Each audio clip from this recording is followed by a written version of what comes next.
I'm Siah, here to drop some bombs on Bombshell 1111. Welcome back, Bombshells, to Bombshell 1111 podcast, where we bring the boom to your mental health and personal development. I'm Kia, and I'm your host. And tonight, you guys will be diving into a topic about helping teens heal, navigating eating disorders, anxiety, and body image with our girl, Siah. So, without further ado, let's get right into it, Bombshells. Welcome, Siah. How are you? I'm good. How are you? I'm good. Thank you so much for coming on and being a part of the podcast. I can't wait to hear what you're about to share because I think this is an important topic that is not talked about or discussed enough within, especially the young adult population. And I can't wait to hear what you're going to share with your experience as well as your personal experience. So, without further ado, let's get right into it. Sounds So, good. Siah. Down below in the description, of course, there's going to be your bio, but I like to start off with allowing you as the guest to tell us a little bit about who you are, what you do, and where you're from. So, Siah, who are you, what you do, and where are you from? All right. So, long history. I have a master's in public health. I've been a health, nutrition, women's health professor. I've taught high school health. I've been a clinical health educator. And really my experience with my students is what brought me to becoming a certified parent coach and a nationally board certified health and wellness coach.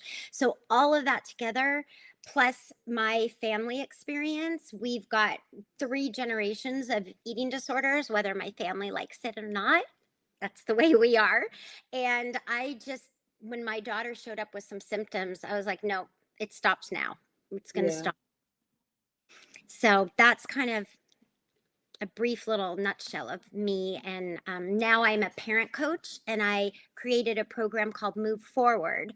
And it's designed to help families really with any physical or mental health challenge. But I designed it with eating disorders in mind. And those 7 steps, they're really helpful. And it's the program, and I'm the coach that I wish that I had when I was going through it.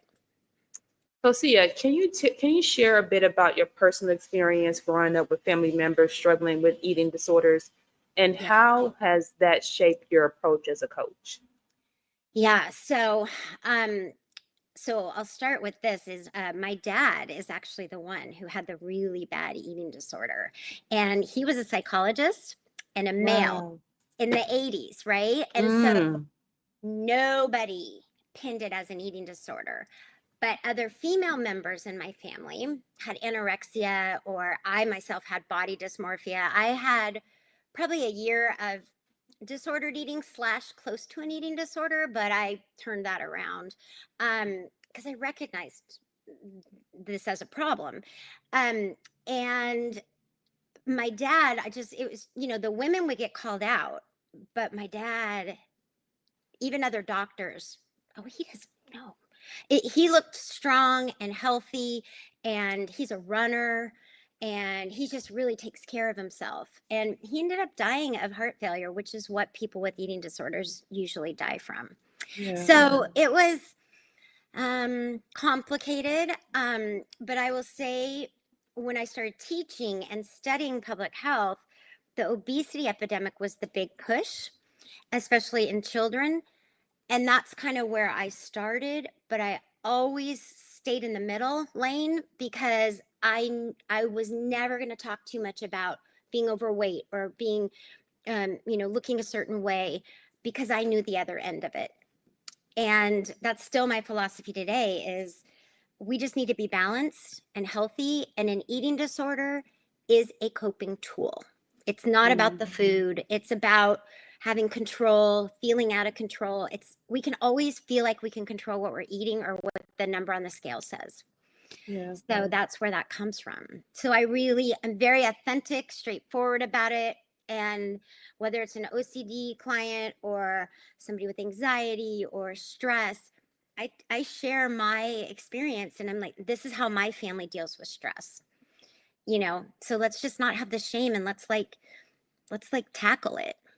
Yeah, because when I was reading your bio, I was just taken back when when I saw you said your father, because as you know, if you don't have a lot of background knowledge about eating disorders, you would tend to think that it's mainly women who suffer from that particular issue, but it's both. It could be both. And Um, I will say this, the image is like a skinny white woman. And it's not. It's not. And It's I've worked not. with it hits all genders and all races, So I think that's really important to know too. But men, it's now over 1 in 5 men. Wow. Wow. Sia, what are some early warning signs that parents should look at for, when it comes to eating disorders or unhealthy body images, behaviors in teens? So moodiness, which is hard because they're always moody, right? Right. But but it may be extreme mood swings because they're hungry. Like they're hungry and they're cranky and they're growing. And so you might see more extreme mood swings. A lot of talk and overly fixated on their body and how they look on food. A lot of times they're the ones in the kitchen cooking, but you don't really see them eating. Mm. So those signs are super easy to miss. Or going to the bathroom a lot after eating, so that's Wow. if you can catch those earlier and just call out what you see. Hey, I noticed you go to the bathroom a lot after dinner. Why? Like being direct is really a good way to go about it. So, in the beginning of the podcast, you talked about eating disorders tend to serve as a coping mechanism for many people. Yeah. How does eating disorder serve as a mechanism for like stress, anxiety, or other emotions? No, that's a really good question. So first, let's just look at eating disorder as it's a spectrum. Like it's, binge eating, it's dieting is part of disordered eating. Disordered eating is its own category. Over exercise, there's all kinds of ways to do it. But it comes when you don't feel like you have control or the pressure's too much, the stress is too much. Food and perfectionism and your body's never enough. Those make people feel like they have some control. And so that's how I will call it a coping mechanism, but it's a negative coping mechanism. And so what I try to do is help them.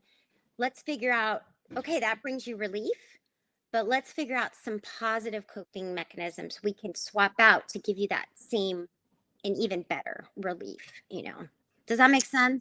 That makes sense. Yeah, yeah, yeah. So you talked about, and even in your bio, people will be able to read it, how family dynamics can play a huge impact, especially specifically in eating disorders. So how can family dynamics like parental attitudes, sibling relationships, mealtime environments impact a teen's relationship with food and body image? Yeah, no, that's excellent question. And one thing I want to make clear is parents are not the reason.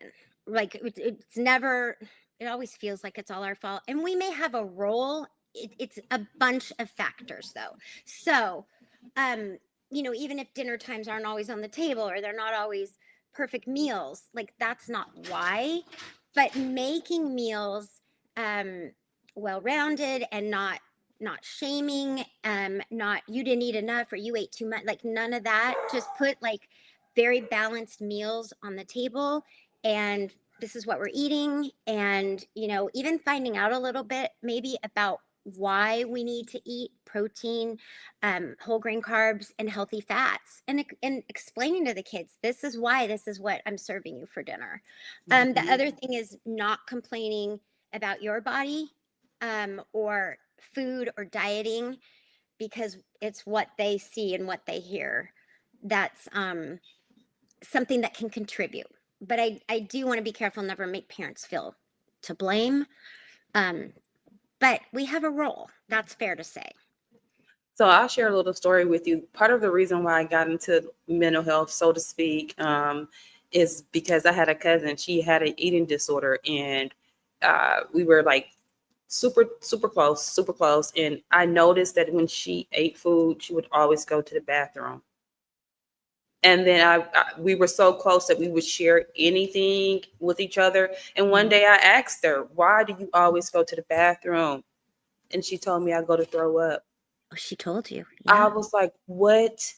But Yeah. please don't tell anybody. Don't tell my mom. Don't tell anybody. I never told anybody. To this day, I'm just sharing this story with you. Yeah. I never told anybody because one, it was back in like the early 90s. Yeah. So Yeah. again, I'm not very educated on the topic. And as you stated, a lot of families are shameful of that. Just anything dealing with mental health, period, and just not knowledgeable of it. And then they kind of want to, how to say, uh, want to say that, oh, maybe, tend to say that it's something else when it's really an eating disorder. Oh, 100%. Yeah, Yeah. yeah. And I have to say, I'm just now, I think, numb to it, or like just now really comfortable, especially talking about my dad. I would say Mhm. in the last 2 years, I mean, he passed 4 years ago, and I still wouldn't, I just felt like it wasn't fair to him. But now I try to look at it as, especially because he was a psychologist, like, I hope he'd be proud that we're sharing his story, and not because of the shame, but because there shouldn't be shame. There just shouldn't be shame at this Right, point, you know. Um, right. but there is, like, I know, and maybe you can relate, but maybe not, because your cousin, you guys kept it super secret. But especially when my daughter started going through some of it, people would be like, "Oh no. Oh, I'm so sorry." And that didn't feel good to me. Like, I wanted, Yeah. and I wanted to say, you know what? We own our stuff. I mean, I'm aware that your kid drinks alcohol. Like, you're like, I Yeah, mean, you know what I mean? It's like, if we could just call yeah. it out and go, we all have stuff, okay? We all Everybody. have anxiety, we all have depression. That's normal. It's how we cope. And somehow alcohol is more like they're just being kids. But your Hmm. daughter, oh my God, she has an eating disorder. Like, that's the way I look at it. And that's how I think I am able to really help my clients, is because I'm like, I don't blink. They're like, oh, my daughter, her OCD is da da da. And I'm like, yeah, that's how she copes. Hmm. You Hmm. Hmm. And know, and that, I think it's like what you said too, is more so, how can you justify alcohol and versus the eating is, I get the analogy there. But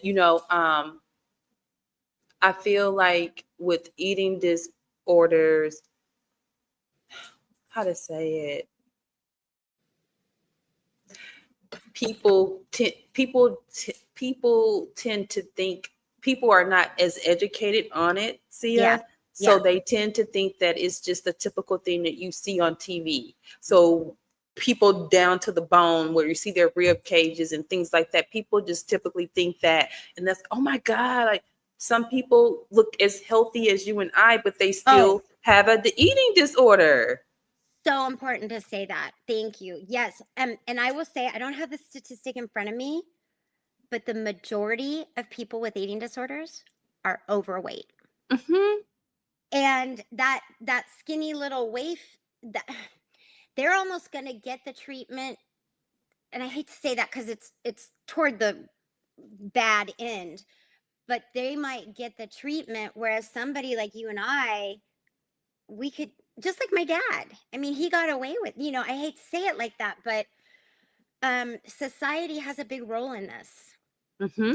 And A huge role. yeah, Hmm. you know Huge and then role. we've got celebrities and social media now playing into it, and Ozempic, so Yes. that plays a Yes. role too. Like, now I'm seeing women my age in menopause who I'm like, how are you like literally looking anorexic? And Yeah. I could do a whole nother talk on that. I already know. I You know. know, I and know. what bothers me with that, what concerns me, is my daughters are always looking at me, like, Mom, did you lose weight or did you gain weight? And if I started doing something like that, they would call me out on it, Yeah. Yeah. Yeah. So So, Sia, how do you blend your professional expertise with your mhm. lived experience to guide families effectively? um, so I think one of the play one the step really step one, I'll start there because again, it was the program I wish I had, because my daughter had disordered eating, but she was put smack into a eating disorder clinic with girls and boys who were severely affected. She did Mm, not belong there. It is not a one size fits all. it's not. And no, and to make her go through that, I mean, I did pull her out, but then I felt like there was all kinds of things. So what I do with that experience is step one in my program is let's look at your values, your family values, your definition of success, which doesn't really relate to the first part I'm saying about, the treatment, but that's where we start because every decision you make is based on values. So whether you're going to keep your daughter in that treatment center or not, a lot of it goes back to values. And I trusted my maternal instinct on that. So I'm like, this is not, we got to figure out what's right for our family. And then step two is organize your care team. And sometimes I have to spend 3 to 6 weeks with families. There might be denial, there may not be the right fit for the right psychiatrist or therapist. And we've got to get the care team in order before we move on Mhm, to, mhm. and I don't do therapy, so I need a therapist, I need possibly a dietitian, I need a doctor involved, maybe a psychiatrist. And sometimes there's a lot of coaching on that because like I said, there's denial. Oh, he doesn't like his therapist, and I'm like, well, we got to find one he likes, you Yeah. know Yeah. so Yeah. my role is to more work with the parents to coach them through like those experiences that I've been through. And I'll just say, look, when my daughter went through this, and they really do appreciate that. Like sometimes they tell you you shouldn't share a lot of your own experience, but I found every time I do, I don't know, I don't want somebody telling me what to do when I've had 3 generations of eating disorders at my family. Somebody who hasn't, I'm more of an expert on that, Yeah. Yeah. and I would rather somebody be authentic with their experience. I think the trust is there a little more. Mhm, mhm. So, Sia, what strategies can parents use to support their teens' healing and self-confidence without creating any additional pressure or Yeah. conflict, especially as you stated with these teens? Yeah. So I mean, I had a busy day today with a lot of the repeat stuff is kids are stressed, which is not a news flash. But I think what is a news flash, one of the third steps in my program is redefining success for your family. And success looks different for everybody. And I had an immigrant family today where he was saying, I was worried about raising my kid here because, and I guess other countries are aware of some of our messed up, Mhm, judging your mhm. society. In Europe, other countries have it too, but that was his concern. And he said already, like, my kid's in first grade and I have him in all this after school tutoring and this and that. And I said, we talked about that. Like, and I explained to him, have you heard the saying, don't keep up with the Joneses? And he hadn't heard that. And I explained it and I said, that's my main message to you right now is focus on you and Yeah. your son's strengths and his weaknesses and what, 4.5, that's not what our family does. Okay. And I would say our definition of success that works for our family. So not living up to others' expectations is, Mhm, I think, mhm. my favorite piece of advice for families. So, Sia, what beyond addressing immediate behaviors, how can families truly foster long-term wellness and balance healthy habits in teens? So one of the my favorite tools is I call it the 5181 challenge. And it's just very like let's put it on the fridge and let's all challenge each other in our family. Let's try to get 5 fruits and vegetables a day, 1 hour of exercise, 8 hours of sleep, and I want you to use 1 coping tool a day. And then it's very like, listen, if there's research on all 4 of those steps, and make it a fun family challenge, because I think it teaches balance, and it teaches also, yeah, we have to get the message that we have to eat healthy and be strong and all that.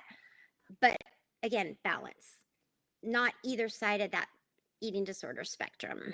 Yeah. And so that little challenge, I think, is a great way of not lecturing them, but making it fun and just talking about, taking care of ourselves.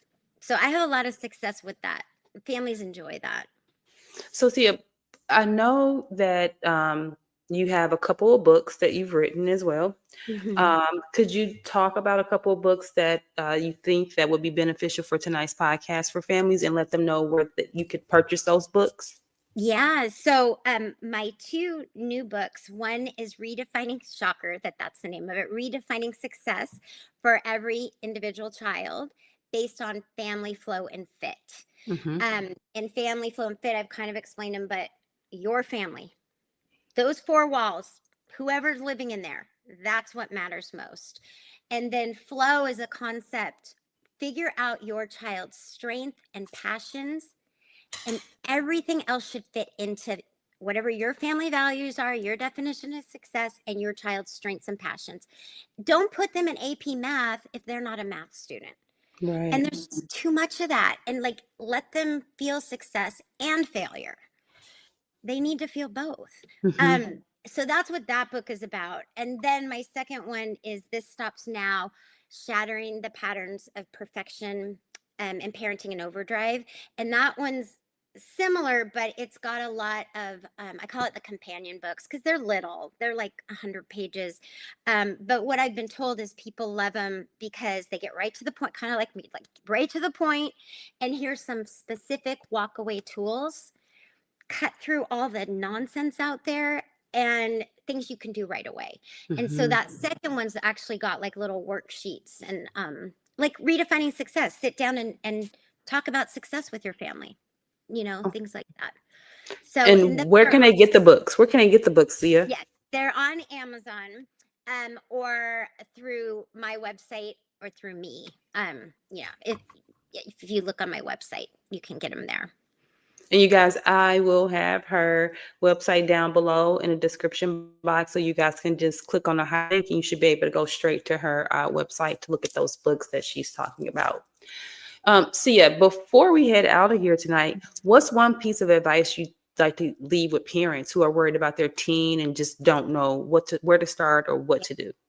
And I'd say that's kind of a lot of times one of my favorite clients, is because it is overwhelming, and like with all the noise out there, like what do I focus on? And I think being aware, but trusting your gut too, because if something feels off, it probably is. And like, I think that's a lot of our coping mechanism. Like, I definitely looked past my daughter's stuff because I recognize, professionally and personally, I recognized it, but there was still a little denial, Yeah. She's an athlete, her heart rate. No, she's an athlete. And, the coach would say, she's an athlete. And I'd be like, yeah. But I knew better. So, but once I finally tuned in, and I'm like, when you're not sleeping at night, when you're, start with your pediatrician, and rule it out, always go to the doctor, or, a coach. We're great because we will help you. Instead of therapy, what we do is help you with action. Therapy is necessary, but a lot of times people are like, they dig it all up, but what do I do with it? And that's where I come in. Like, okay, we're going to call the pediatrician. We're going to get a dietitian. You're not alone. I've been there. We're going to get this done. Support and guidance. Yeah.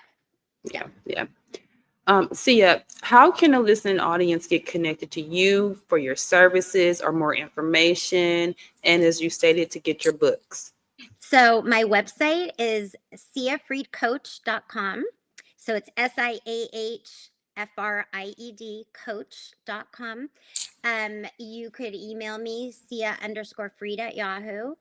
And again, the books are on Amazon or my website. Is there anything you think that I missed, Siah, with tonight that you'd like to share with the listening audience before we head out tonight? I mean, I could go on and on, but I feel like you did a great job, like getting the key things. I feel like Good. a lot of them, I'll hang up and go, oh, I should have told her this. But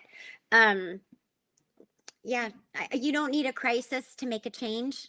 I think that's kind of what I want to leave you guys with is don't wait for the weight to get scary low. My daughter's never did, but her heart rate was going down. That's a lot scarier. Right. So don't wait for a crisis. If something feels off, get help. Thank you. Thank you, Siah. And you guys, we want to thank Siah for being here tonight. Thank you, Siah, for dropping your knowledge and tools. I truly appreciate you coming on and being a part of the podcast. Hope that you come back in the near future to share more of your knowledge and tools. And again, I think tonight's episode was really great because this is a topic that I think needs to be discussed and is not discussed because, as you stated, it affects not just one specific race, one specific gender. It affects everyone. Yeah, everyone. So again, thank you so much for coming on and sharing this again. I've been on the podcast for about 3 years and only had about 2. You would be the third person to come on to talk about this specific topic. Okay. And again, as I stated, it's a needed topic that needs to be discussed. Yeah. Thank you, Siah. And you guys, that brings us to the end of this episode. Thanks to Siah for joining. We hope that you were able to hear something beneficial to you. And with that being said, I'm sorry, you guys. And with that being said, thanks for listening. And always remember, you are a bomb within your own shell. Peace, love, and light. Until next time, good night. Good night, you guys.